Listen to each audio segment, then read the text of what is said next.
Right, it's my pleasure to introduce Sue Clark. Many of you will have met Sue in the clinic. Sue's a speech and language therapist, and it's been a tremendous that sounds a funny thing, yes. She's been fantastically helpful in the clinic. So over to you, Sue, to explain a little bit about speech and swallowing problems. Thank you very much, Professor Turnbull, for asking me to speak this afternoon. Can everybody hear me? Yes. Right.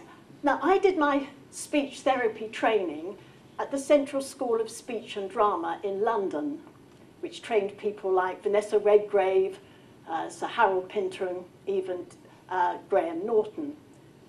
And you might think, well, what's acting got to do with speech therapy? Am I, in fact, just a frustrated actress? I'll come back to that later. But if you look at the first slide, can everybody see that over there? You see I've put breathing, voice, articulation, and language. So whether you're training to be an actor or a speech therapist, you need to learn how to breathe, how to use your voice, how to articulate, and how to express yourself. So we had exactly the same lecturers as the acting course for those particular areas. Now, if you look at those, they're also areas where people with mitochondrial disease might also have difficulty.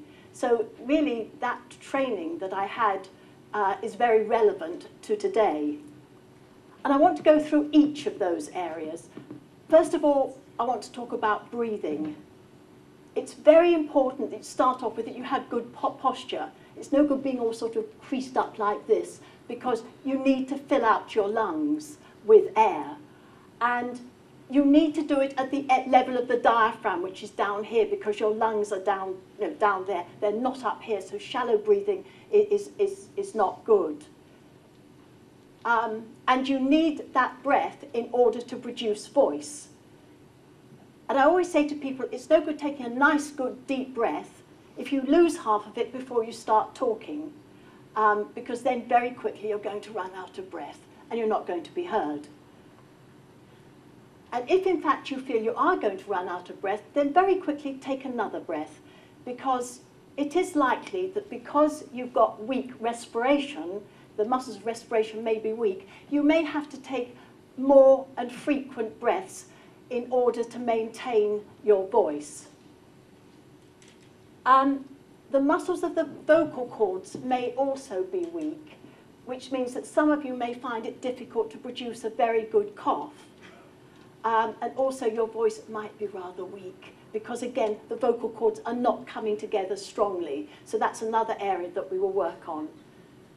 And also, if you have a hearing loss, you may have difficulty to actually monitor your voice. Now, speech can sometimes be slurred because you may have weak tongue and lip movements, and there may be incoordination of those, of the tongue and lips. And this can sometimes be helped by speaking in shorter sentences and phrases and taking a good deep breath in between each one. It can be helped by actually slowing down the rate of articulation. That might be rather frustrating because your thoughts might be running ahead of your speech, but it's better to be understood than people asking all the time, can you repeat yourself, please? Using single words instead of multisyllabic words, if you can. The example I put up there is use the word sum instead of arithmetic. So if you can use a single syllable word, it's preferable to using a word with a lot of syllables. And take particular care when you're pronouncing words with lots of syllables, like hippopotamus, better say hippo, or consonant blends like str and scr and spr, where you've got lots of consonants coming together. And the example I've given there is stretching string. And we sometimes need to work on those groups of consonants. Now, sometimes it's not actually the tongue or the lips or the vocal cords or even the breathing that are a problem, but the actual soft palate is rather weak. so that air, when you're talking, comes through your nose as well as through your mouth. And that makes speech very indistinct. But it can also cause regurgitation of liquids or food, and it's very unpleasant if you have drinks or food coming down your nose. And this can be helped by a palatal lift. And there's a picture of one there. Now, if you already have an upper denture, it's obviously easier for you because you'll be used to having dentures. But actually, it's just an extension of the palate, the artificial palate, which helps to move the soft palate up so that speech no longer becomes as indistinct, and it helps to prevent liquids and food coming down the nose. And we have a consultant here at the dental hospital in Newcastle that actually can fit the palatal lift. If you've had stroke-like episodes, it's possible that you may have problems with your language. You may have difficulty understanding what's being said, or perhaps difficulty with reading. You might also have difficulty expressing yourself. You may not be able to think of the right word, or you might have difficulty with your writing. And usually in those cases, you probably need individual speech therapy on a regular basis, which can be organised either here in Newcastle, or if you live out in the region, then I can always refer you on to somebody locally.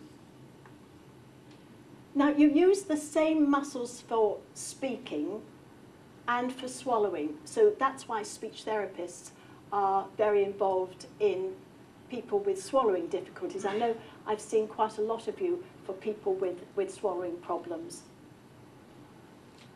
Now, the signs of swallowing are that you have difficulty chewing. Quite often people say, I can't eat steak, I can't eat chops, they take forever to chew and I just can't manage them. It might take a long time to eat a meal. I think I had somebody 2 weeks ago who said, it takes me almost an hour now to complete a meal. So actually eating no longer becomes pleasurable unless you adapt things. You may need changes in food consistency, and I'm going to come on to that in a minute.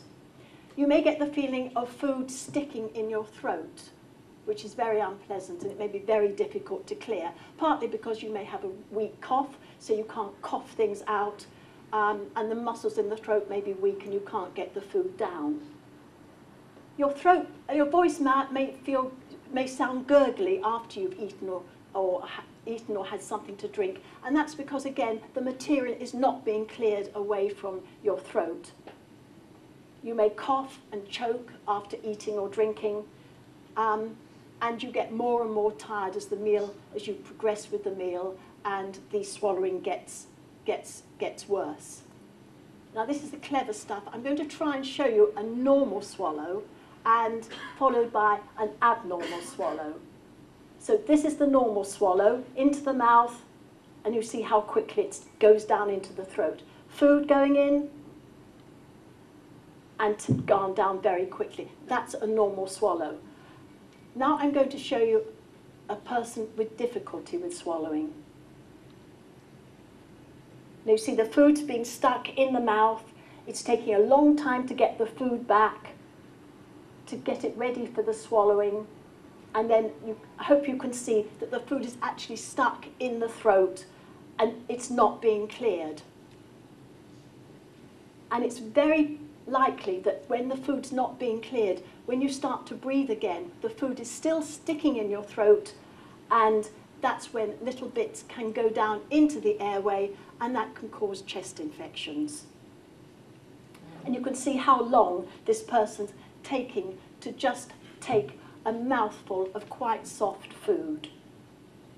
You almost want to swallow for them. You see it's still left in the throat, even though they're trying their hardest, but the muscles are too weak to push the food into the food pipe.